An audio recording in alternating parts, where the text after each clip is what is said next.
Jonathan Doyle with you once again. Welcome to the Daily Message. As always, the podcast version of today's short video is under here. If you want to go deeper on the podcast, I go a lot deeper on this topic, so it's just under here.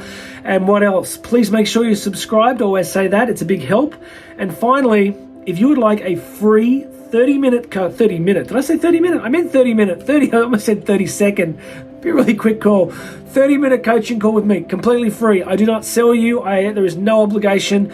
You may want to go forward and do more coaching with me in the future. You may not, but it's a completely free call. Wherever you're stuck at the moment, wherever you're feeling stuck and difficult with challenges, hit that link, book 30 minutes with me, completely free, anywhere in the world. What else? Today's a really simple insight. I want to talk to you about this idea. There is always more. There is always more. It is my firm belief that inside every single one of us, there is this incredible capacity, potential that we can bring to the world. And so many of us do not ever get to bring out so much of what's inside us, what's going wrong. Last week, I hadn't been riding. Regular viewers and listeners know that I'm a bit of an exercise junkie.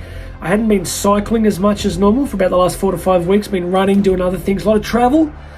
And I went riding Tuesday, bunch ride, felt really good, rode pretty strong. Wednesday felt terrible. Thursday, I was gassed. I was like half the way in, I was talking to this guy next to me going, man, I'm so tired, and didn't check myself, and all of a sudden, what are we doing? We're having a pity party. You know what a pity party is?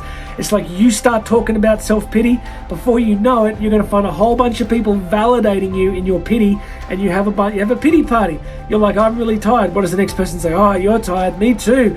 You're all reinforcing each other. Reinforcement is so interesting because we can reinforce each other positively or negatively depending on who we're with, the kind of people we spend time with. Long story short, towards the end of the ride, one of the guys we ride with is a really elite cyclist, and I said on the podcast, started behaving badly, just started cutting loose and punishing us, and I was wrecked, and something in me goes, oh, this is going to be good. And I just stepped up, and I destroyed myself in the process, but I just really stuck to it, and I went really hard, and eventually it was me and one other guy took off. My point was that the whole ride previously, I'd been doing the whole can't do this, too tired, why did I come out today? And the next thing I know, I'm performing at a super high level. And here's the point, that performance was always there. It was always inside me, wasn't it? But I was burying it under my pity party. So what I want to say to you is that there is always more. There is always more in you to do. Go and read the book, The Comfort Myth. I've been reading it. I think it's The Comfort Myth or The Comfort Crisis. I just read it a few weeks ago. I should remember, but I read a lot. And this book talks about how we have evolved for comfort. And if you want more than comfort, then you have to choose different environments. In my first book, Going Deeper, that's what I wrote about. I wrote so much about what I call liminal spaces, putting yourself in situations where you are forced to grow and change. They're not the sort of things we seek out because we want to, or think out because they're comfortable. We seek them because they're hard. And it's obvious, right? So many people don't do that. They just don't do it. So all I'm saying to you today, friend, is there is so much more inside you. Choose the context and the environments that are going to bring it out. And then you string those together, and then all of a sudden you begin to really grow.